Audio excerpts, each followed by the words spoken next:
Welcome to Behind the Debut, a podcast to shine a light on first-time authors and their journeys to publication. I'm your host, Michelle Reeves, a traditionally and self-published author myself, and in each episode we'll dive into the experiences of debut writers, how they got started, the challenges they faced, and what it really takes to bring a first book into the world. While most podcast airtime is reserved for best-selling authors, this is a space for new voices, authors who might not otherwise have the chance to share their story.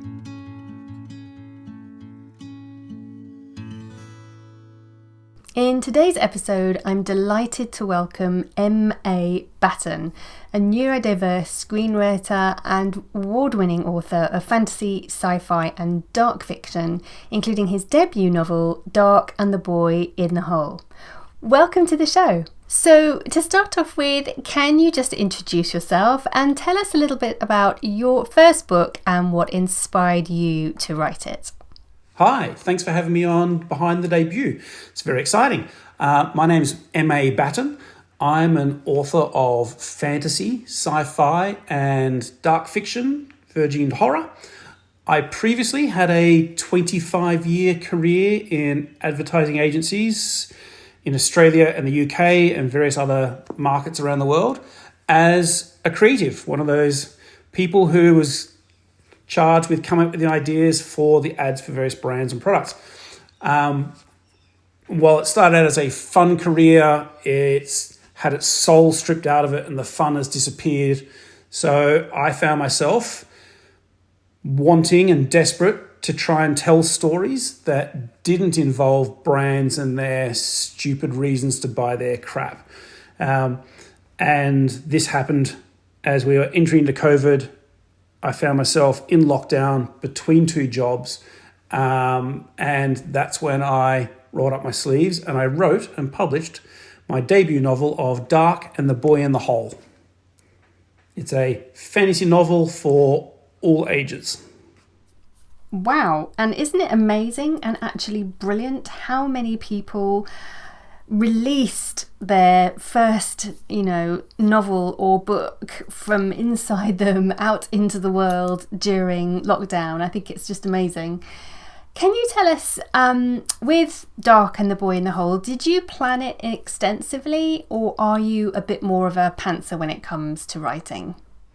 For my short stories, I'm a pantser. I start with just a one-line idea. It might be fleshed out as a single paragraph, but then I take that and I sit down and I write that entire story and then rewrite it. It becomes, a method of discovery as I go along from that original nugget. Quite often, they end up being what I wanted. Sometimes they end up being something that you have to abandon because it just doesn't work. Sometimes they become something completely different as you discover new ways to approach that original idea. However, for my novels, for a full 80,000, 120,000 word story, I plan extensively. I have a rather intensive process that I go through. It maps out the entire narrative arc, the character notes, the story beats, the things that are going to happen to propel that story forward. And I do this because it eliminates plot holes. It makes sure that the story for a reader is enjoyable as a roller coaster ride of adventure and emotions and is going somewhere. And each of those notes that I make throughout my plotting is something that is going to propel the story forward so that each of those becomes a chapter, and that way every single chapter has a purpose. There's no fluff. I also find that by doing this, I never have writer's block. I'm never sitting there going, how is this going to resolve itself? Or where do I go from here? Or what do I write next? Because the plot is all there. Sure, when I'm working out that plot, I can struggle with how do I resolve from point 6 through to point 8, what do I put in here and how do I make sure that's not going to eliminate point 9 later on? But that's not writer's block, that's working it out, that's brainstorming it, that's teasing it and making sure your story is infallible. That's really interesting that you have a different approach for the two kinds of writing. Interesting as well, because I've just planned out the third book in my series. As my listeners will know, I've spoken about it quite a lot recently because it's the longest plan I've ever done. And it has meant that I do feel I've gotten all those problems out of the way, like you say. So lots of positives for doing that. I'm not 100% sure that it's the way I'm going to do books in the future, because my brain thinks I've done it now. So it's a little bit harder to get to the writing, but definitely loads of positives. Can you tell us what was the biggest challenge you faced during the actual writing process of your debut book? The biggest challenge I faced during the writing process is time. It's the one thing we can never get more of, and we're up against it every single minute of every day. I'm also a husband and a father, and I love my family and spending family time with them and fulfilling their needs and their demands in life. I'm also a neurodiverse creative, so I have at least half a dozen non-writing pursuits on the boil at any one time, and so I can easily get distracted or want to finish one of those before I move on to the next thing. Sometimes they dovetail with my writing as I'm doing character art or my cover art, or designing the actual fantasy map and so forth, all these very visual-based things. So they dovetail together nicely, but sometimes they also do get in the way. And until recently, I was also maintaining that career in advertising in quite high-profile senior roles. So a lot of stress there, a lot of demand there. Then on top of that, we all need our downtime to just chill. So squeezing in writing time quite often was between 11 p.m. after the family had gone to bed through to 3 a.m. and then trying to exist on 4 hours sleep before you're getting up and you're doing school runs and all that sort of stuff. That's not healthy in the long run, obviously. That's changed recently because I lost my job last year, but that did also create the second biggest challenge, which is your mental health. When I lost my job last year, I was absolutely crippled with depression. As a career-driven person, to have that taken away from me the way it was very tough, a huge challenge. It took me several months to find my center again, to find my purpose, and before I could start writing again, before I could continue writing. But having gone through that, now I'm back with a vengeance. Thank you so much for your honesty and for sharing your story, even the challenges. As someone who's suffered from depression myself and written a book about it, I know how challenging but also how important it is for us to share our mental health journeys. I know how important it is for other people and how much they take from that. So I just wanted to thank you before we move on to the next question. So talking about challenges, were there any particular chapters or scenes or even characters that you found tricky to write or that you particularly enjoyed writing? I don't think I've ever really found any chapter, scene or character difficult to write because I'm that planner.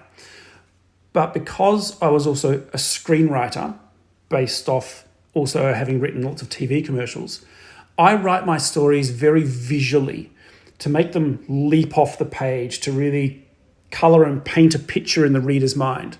And I've even had several readers, and some of whom are also authors, after reading Dark and the Boy in the Hole, post or message me to say, this needs to be a film or a TV series immediately. If this doesn't get made, I'll do something. I'll throw my toys out of the pram.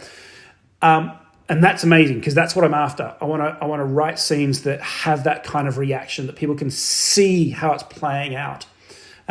So there are scenes that I've had to rewrite many times to make the most impactful version, to extract the most drama from it. Sometimes even putting it almost in reverse order so that the tease and the build-up is even stronger, so when something happens, it happens. And if anything, I love writing the climaxes, but also scenes that contain a reveal, whether it's a big one or a small one. And then going back and making sure I've left enough subtle breadcrumbs leading up to that moment so that when it happens, it just clicks for the reader. It's a surprise, but not in a way of like, what? Why is that happening? They go, oh, of course. I love those moments to create those reactions. Oh, I love that. And it's a really good tip, actually, for anyone listening, to go back and rewrite scenes or review scenes that you've written to make sure that, there's some subtle ways that you can foreshadow what's going to happen so that, when it does actually happen, it makes it so much more realistic for the reader. So really, really good tip there. How long did it take you to write the first draft of your debut novel, and how did you manage to stay motivated along the way during lockdown? To write the first draft, technically it took 15 years, but let me explain. Since the age of 13, I was someone who dabbled with writing. I, as a kid, was going, I'm going to write the next great novel. And I'd sit down, I'd start writing something, quite often by hand in a notebook, and I'd abandon it at about chapter 4 or 5 because I was a kid, and that's what kids do.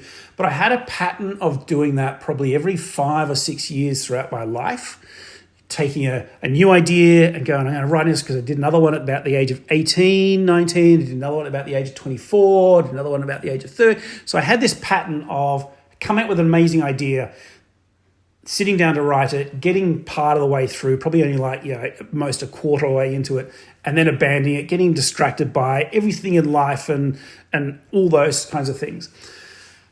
But then when COVID hit and I found myself between 2 jobs and waiting for the next job to start, and I'm in lockdown, I went through all my old files and I found the last one that I'd started 8 years earlier, and I dusted it off.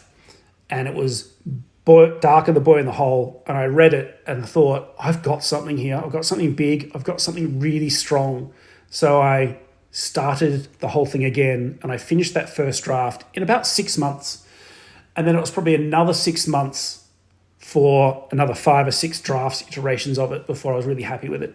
I stayed motivated throughout that whole process, partly because we're in lockdown, there's nothing else you can do, but also because I realized, perhaps 30 years too late, that I freaking love writing, that I should have been doing this all my life, that it should have been my career. And while advertising was a creative space that I found myself going into after university and loving it to begin with, because it's creative and you are writing little stories, whether it be an ad or pieces of content or whatever it might be, and you're going to shoots, which is really exciting, it was fulfilling. But now it's not. And I look at writing and go, this could have been fulfilling the entire time and never changed. As much as an industry that has evolved, it would never have changed for me viscerally, internally, emotionally. It should have been my career. Wow, that's a major realization. I feel that we're quite privileged to have had that here on the show. But the great thing about writing, and the great thing particularly about the indie writing scene is, and the way that, the publishing industry has changed so much over the last 10 years, isn't it amazing now that, you can have a second career, third career, fourth career, fifth career as a writer, as an author, and you can get your books out there into the world, into readers' hands, and they can love them. And that's a really special thing. So I'm so pleased that you have finally come to your special place where you're so happy writing. I think that's a wonderful, wonderful thing. Talking about readers, what role did feedback play, in shaping the manuscript for your first book? And how did you approach the editing and revisions process? Feedback. It's the thorn in every creative side, no matter what their creative pursuit is. To spend so much of your personal time and effort putting what is essentially part of your soul onto a piece of paper or an artwork or whatever it is, and then have others tell you how to change that, how to change your soul. That's horrifying, but it's also absolutely necessary. My first feedback for Dark and the Boy in the Hole came from actually reading about draft 4 of the manuscript to my daughter. Bedtime story, a chapter or 2 each night, and using her reactions to understand how she was receiving that story. And it allowed me to dial scenes up, dial scenes down, introduce things. If she asked a question of, but hey, why is that happening? Or how did that... It made me realize that maybe there was not enough explanation leading up to that, and going back and applying that. So sure, as a young person, she was able to provide me with developmental feedback from the point of view of a reader.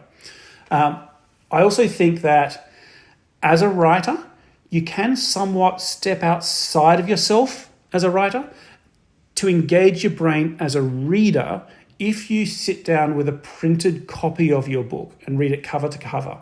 Now, it could just be printed out on a printer on A4 paper, or go to the trouble, and I will do this with the next book, go to the trouble of actually printing out a author's copy with the cover and everything, so I can feel like a reader and provide myself with quite objective feedback.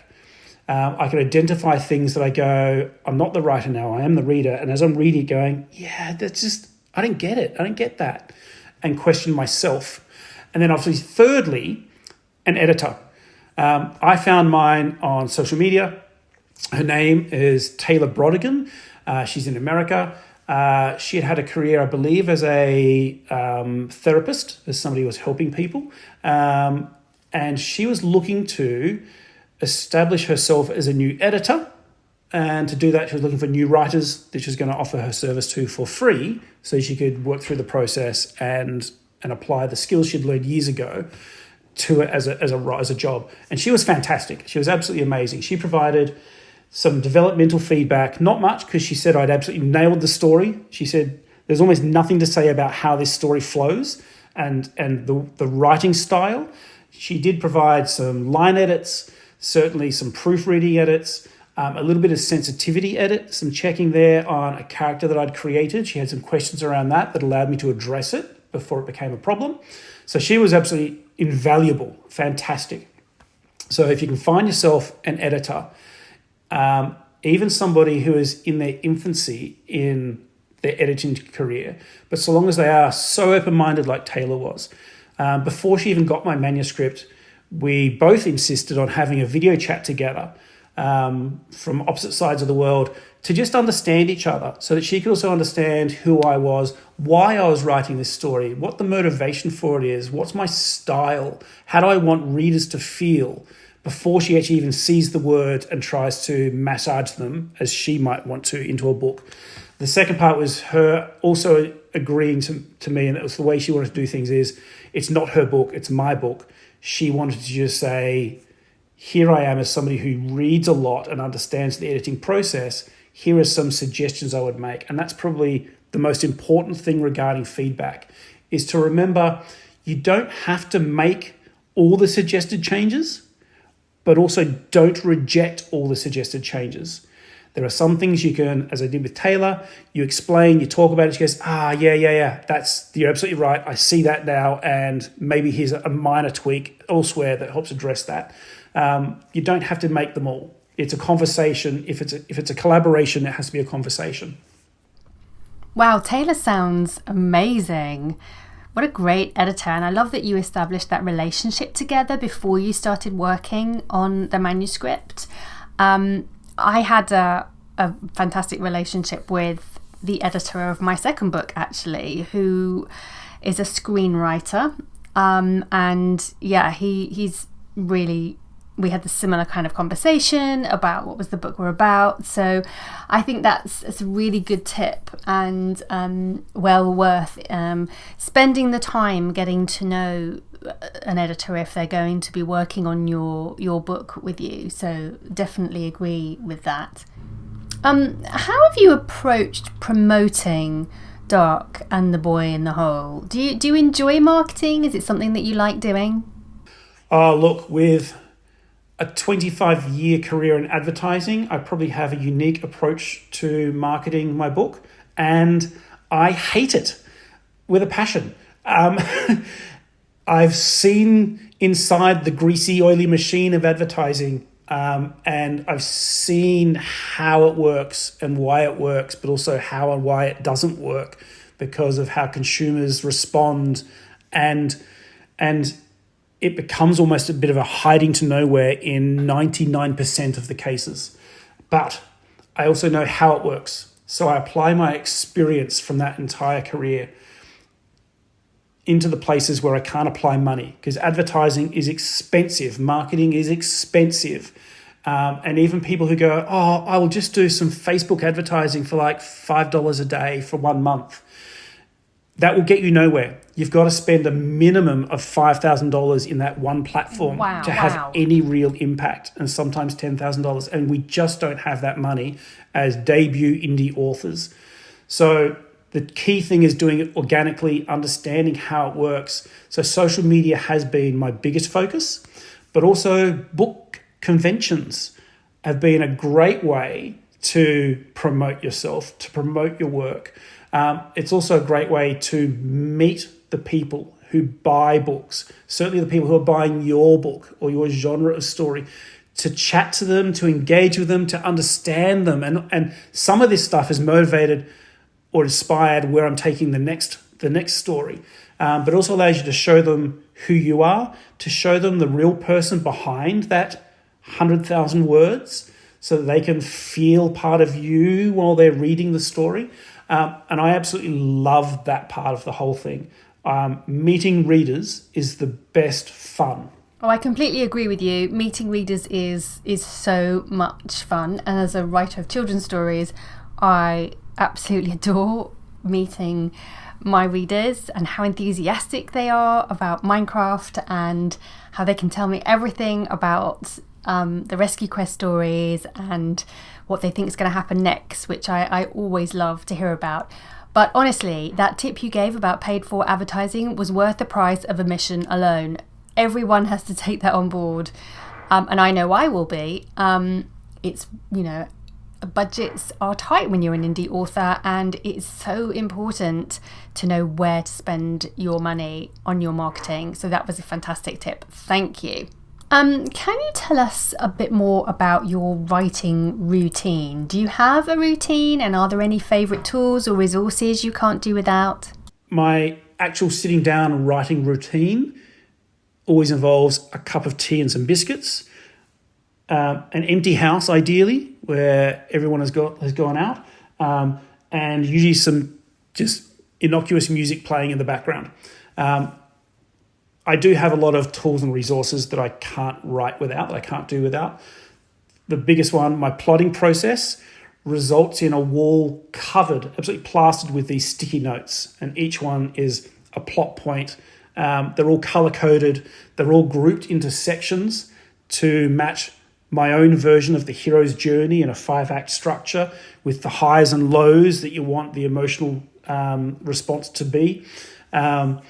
Against a timeline so that you're not dragging things out. There's no fluff in a section of the book, which you quite often find with people, that everything has an impact and a purpose. And that's my most valuable tool. It sits on the wall right in front of my desk, and I refer back to it for that entire first draft.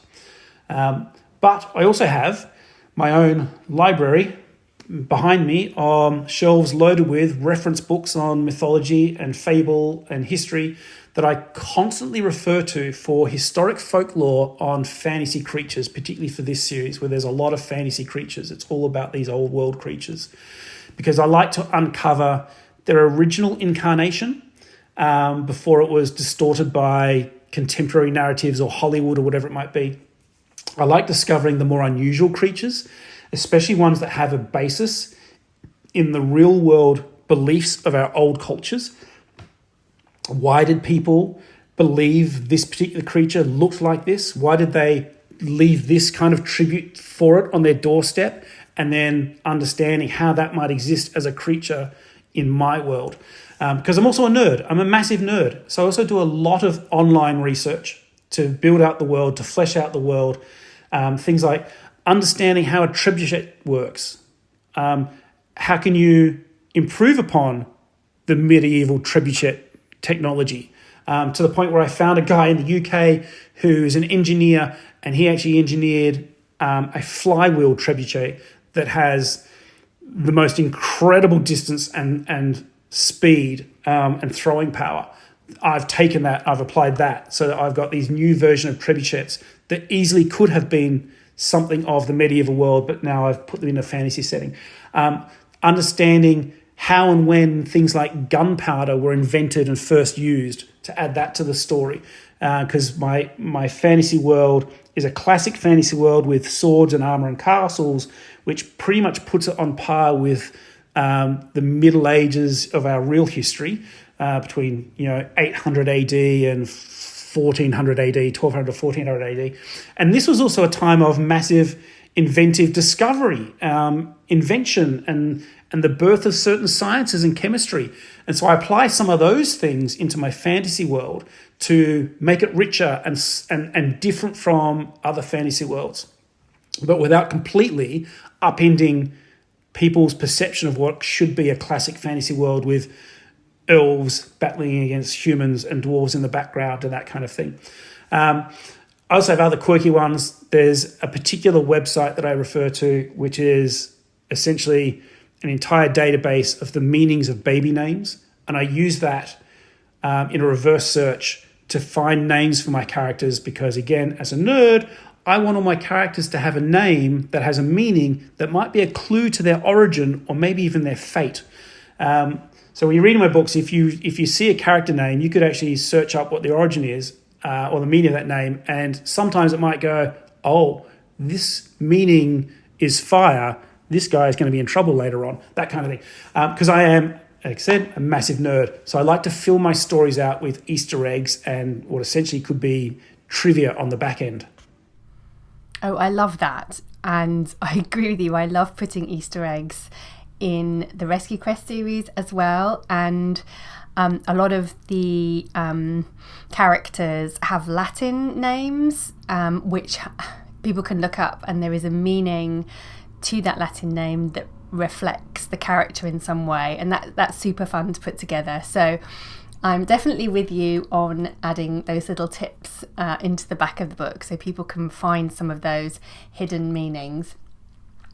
If you could go back and give your pre-published self one piece of advice, what would it be? To go back and give my pre-published self a piece of advice? I mean, how far back? If it's 30 years back, I'd slap myself across the face and yell, focus on writing. Trust me, this is going to pay off for you.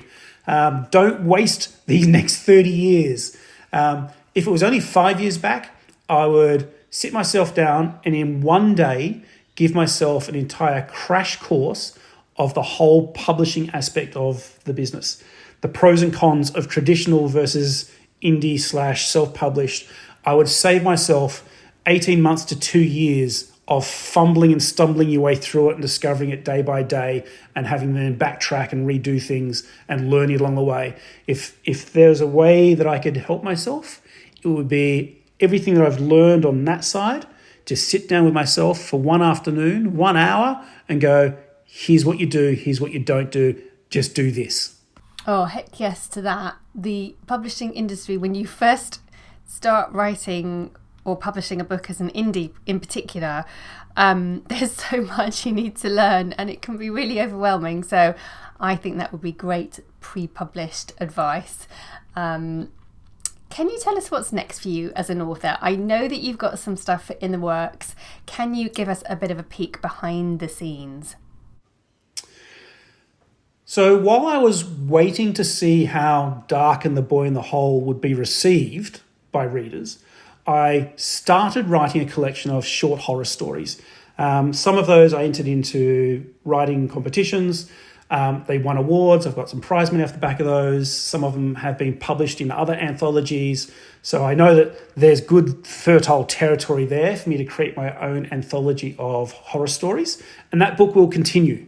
But when Dark and the Boy in the Hole got such rave reviews ratings of 4.9 on Amazon, 4.8 on Goodreads, or I'm getting direct messages from people saying, this is amazing, I can't wait for you to do more, will there be more, please tell me there'll be more. Plus the reactions of people that I met at a book convention and sold them a book, and then 2 months later at a different book convention, they're running across the crowd, pointing at me and shouting to everybody, that's the best book ever. And that's true. That actually happened. It was an amazing moment for me. That's when I said, look, I'm going to park the short horror stories and I'm going to write the sequel, Dark and the Girl with the Knives. And I'm very excited that it will launch in about 2 months from now. Hopefully shorter than that, but thereabouts. Oh, wow, that is so exciting. I'm really, really glad to hear that you've done the sequel and that it's coming out soon.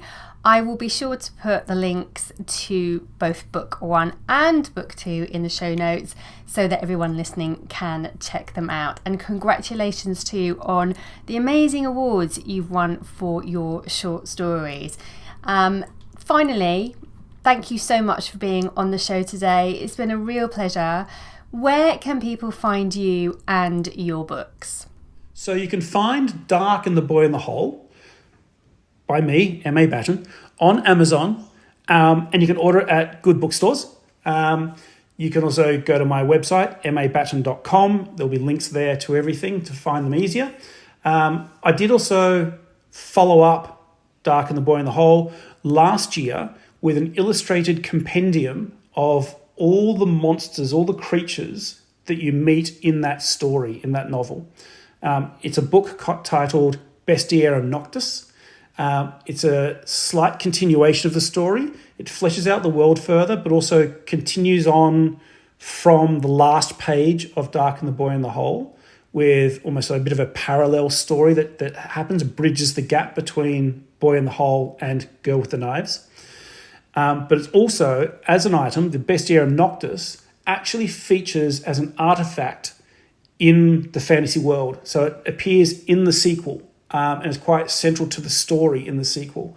So if you've read Boy in the Hole and you've got the Bestiarum Noctis, while you're reading Girl with the Knives, you can actually turn to page 23 when the main character does, and you can actually see what she's seeing. So it becomes very immersive. It becomes a little bit meta, that you're now stepped into my fantasy world holding the book that the character is holding. The paperback version of that is available on Amazon. However, the hardcover version is gobsmackingly beautiful in terms of production. They are only available directly from me. So you can contact me via my website, mabatten.com, or if you happen to be in Australia, at Book Fair Australia or at Comic-Con or at Supernova, stop by. I'll have copies of it there.